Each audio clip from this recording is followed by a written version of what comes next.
Trojan Fairley. What's up, man? USCJ here. It's the top of the morning. It's the top of the morning. I hope everybody is getting ready to get up, get out, and make some things happen this morning. Listen, you guys see the title.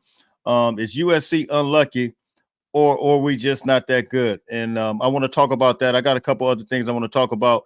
There's a transfer portal running back that is on USC's radar. I want to talk about him also. I want to talk about a statistic from Ryan Day. You guys know Ohio State just played Oregon over the weekend, so we'll talk about that. But real quick, I kind of want to talk about, is USC unlucky or they just not good? Now, you guys know there were several things that took place throughout this season thus far, and it's real quick. Let me say this because I told you guys before. Over 130,000 people view this channel every 28 days, right? Once a month. And I need everybody to hit that like button, hit that subscribe button, hit that share button. Make sure you guys are sharing this, hitting the like button, because you guys know we continue to send information out here.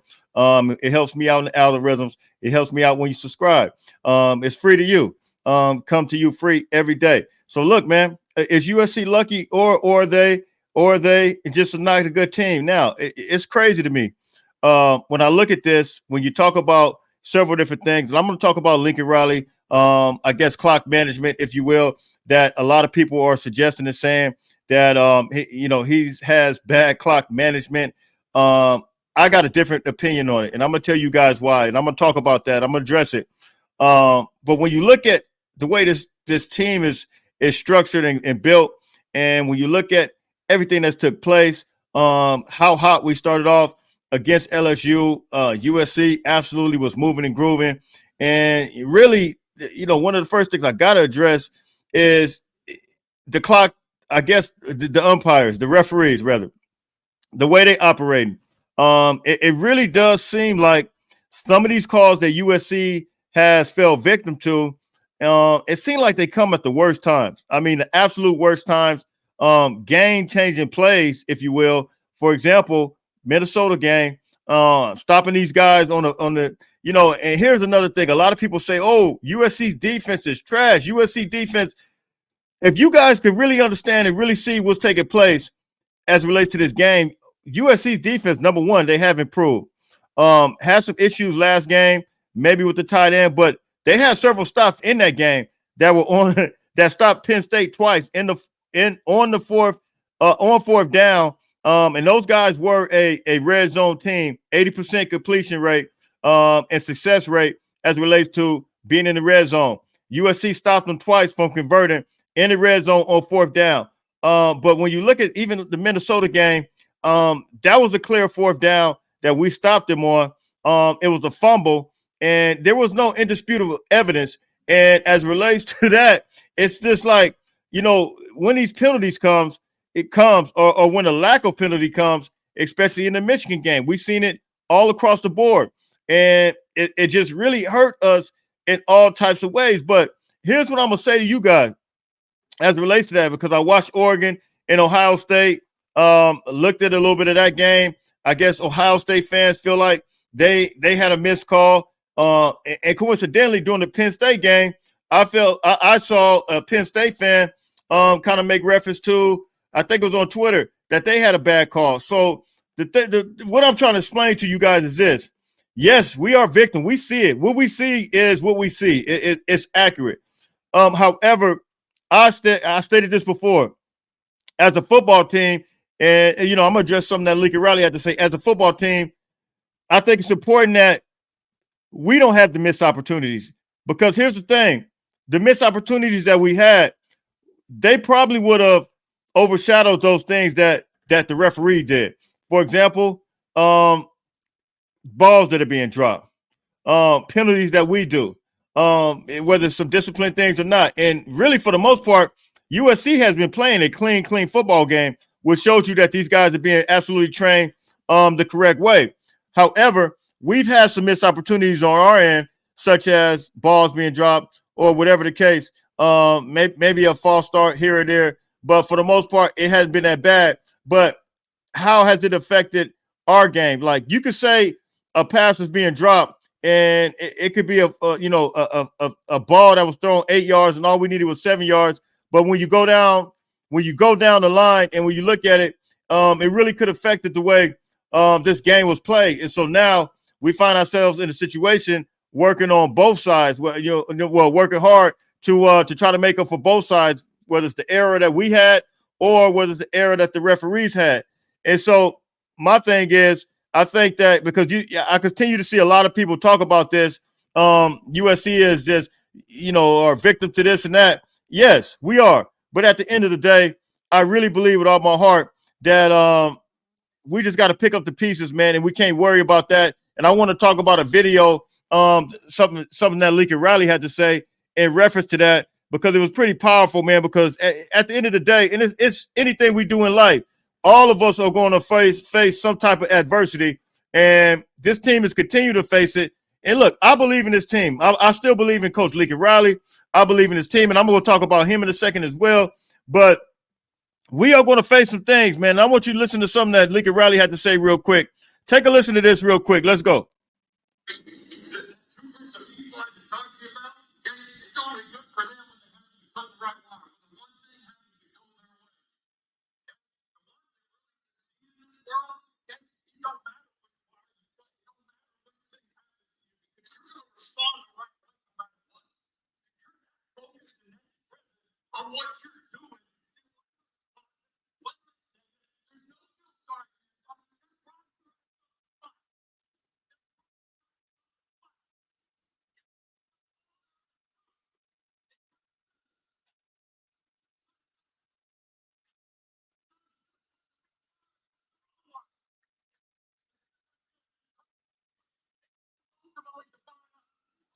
So look, Lincoln Riley's absolutely right, man. It's the difference is how will USC handle it? How will this team handle it? How will we pick up the pieces? Even as a Trojan family, let me say this real quick. How are you guys as a Trojan family going to pick up the pieces? Because I see so many people on, in the Trojan family. Every morning I say we a family. I say Trojan family. What's up, man? USCJ, because I believe it's the Trojan family. But how are you going to pick up the pieces? How are you going to talk about this team? Are you going to talk about this team from a negative perspective, or are you going to talk about it from a positive perspective? I still believe that this team is a good team. I still believe that this team could compete. We've had some missed opportunities. There has been some miscues. But at the end of the day, like Lincoln Riley said, are you going to get up and make it happen, or are you going to lay down? And as a fan base, as a team, I think we need to absolutely get up and make some things happen. Now, everybody also, they're talking about the clock management. Now, I had an opportunity. I'm going to tell you guys straight up. I had an opportunity to go back and look at the game. And, I saw where a lot of people were talking about the last play of the game before we went into overtime, which was Miller Moss to Deuce Robinson. And they said the clock management was bad. Well, I beg to differ. I have a change of an opinion on that based on the fact that I saw, and shout out to Brian Jenkins, and I think it was somebody else. I think it might have been Christian. A couple of guys that you guys see on here sometime after the game. I have multiple people come on and just voice their opinion. But those two guys, I believe they said they knew what Lincoln Riley was trying to do. And at the time, I think I might have said, I saw what he was trying to do, but, I wasn't for sure if I understood it. But I understand it. I really do. I looked at it. Lincoln Riley, everybody say, oh, you play to win. You play to win. Lincoln Riley was absolutely playing to win. He put the ball in his team. He put the ball in his players' hands. He didn't try to rely on himself. He gave them guys a play, and he expected them to execute it. Now, when you look at the actual play, I saw a couple of things within that play. One is I saw where if Deuce Robinson was to get that ball, I saw that Deuce Robinson probably could have ran for maybe 7 yards, maybe 8 yards, but it would have put us in position that, of course, that was going to be a first down, right? Not only was it going to be a first down, but we could have clocked that ball. We could have clocked it. I think it might have been like 14 seconds left, somewhere around there, and we would have clocked the ball. Maybe have about, I think I saw maybe 4 seconds come off. Maybe had about 10 seconds. We had an opportunity to maybe get another shot, a nice little quick play. maybe a timeout, whatever. Once we got it, I think we could have easily been in field goal range, and that would have been easily in the kicker's range. And so I understand. Now, here's another aspect of it, because on one end, individuals complain about Lincoln Riley clock management. But here's another issue. You guys remember in 2022, we had a similar type of situation where we scored too fast with Caleb Williams, right? We went down there and just scored it, and I think I was like, okay, the game is over. But then I felt like the way the defense was playing, like maybe it's not over. I think what was it, like a minute left or 2 minutes left?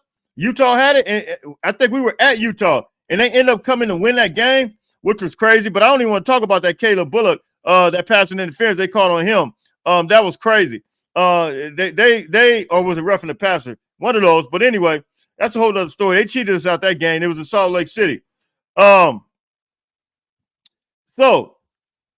I think that Lincoln Riley put us in a position to win the game. I really do. He expected the players to play, and I believe we would have had enough time. You don't want a team coming back. You don't want a team having anything left on the clock, any time left on the clock. And so I felt like he did it the right way. You guys can hit me in the comment section. You guys can tell me what you think. I think this team is a lot better, given away the circumstances with. Look, this is very unusual. I have never in my life seen anything the way this season has played out. People say, "Oh, this USC team is not good."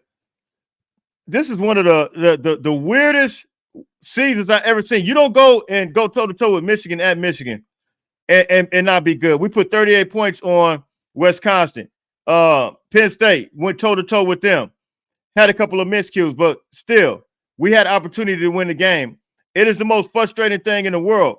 So look, man, you guys can hit me in the comments, man. You guys can tell me what you think. I got a couple of things I want to share with you real quick.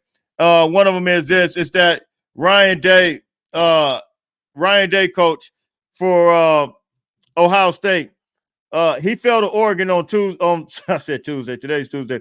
He fell to Oregon on Saturday, and he's now 2-6 against AP top 5 opponents after the loss to Oregon. Now, why am I bringing this up? Because these guys had all this talent, and I saw an article or something, maybe might have been on Twitter, which said that, and it was referring to Oregon and Ohio State.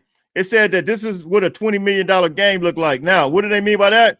Because you know that those guys paid for all these guys, and they had athletes all over the field. Now, I want you to think about how Ryan Day, for 2 years in a row, has had a situation where he's had all this opportunity. I remember the year before, he was asking for $13 million. Lincoln Riley hasn't had access to that like that. And so I think you got to really give him the benefit of the doubt. And look at Ryan Day, all this talent, but he still haven't been able to do anything. I'm just saying with it. I'm talking about from a national championship wise. There's no disrespect to him, but I mean from a national championship perspective, he hasn't done anything with it. He's had the talent. Oregon has that talent, but we'll see what happens with these guys this year. But if they don't do it, I mean, where does that leave them? So everybody is on Lincoln Riley, but these guys got the super rosters. And you look at what we have. We didn't pay for all those guys. We went after some of the guys, but we didn't pay for all those guys. And so considering what we have and considering how we're competing, I think you got to give credit to where credit is due. And one more thing I really want to point out to you is that when you look at it, took Jim Harbaugh 8 years. You guys cannot forget that.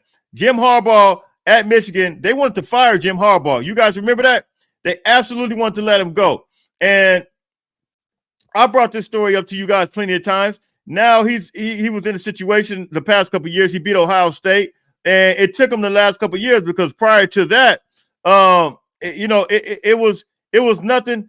It was nothing. They want to fire him, and so everybody forgets about that. They only look at the championships. And so look, man, I'm riding with Lincoln Riley, man. I'm riding with him all the way. I don't care what nobody got to say about him.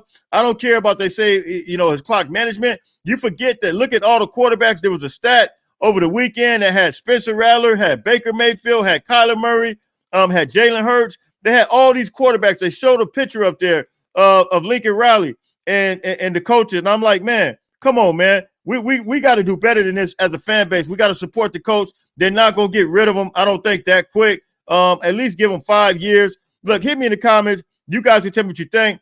It's USCJ32 on Instagram.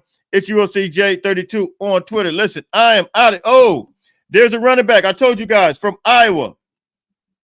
Iowa running back has hit the transfer portal. I'm still trying to figure out. I thought the transfer portal window was closed. It is closed, but somehow, some way, I mean, I've been seeing this. But Iowa running back LaShawn Williams has heard from 15 schools since entering the transfer portal, and USC is one of them. USC, Ole Miss, and Miami. He rushed for 821 yards last year in 2023. I guess he just set out this season, so he's entered the portal. So look, hit me in the comments. You guys tell me what you think. You guys already know where you can find me. It's USCJ32 on Instagram, USCJ32 on Twitter. I am out of here. Until later on, fight on, fight on, fight on.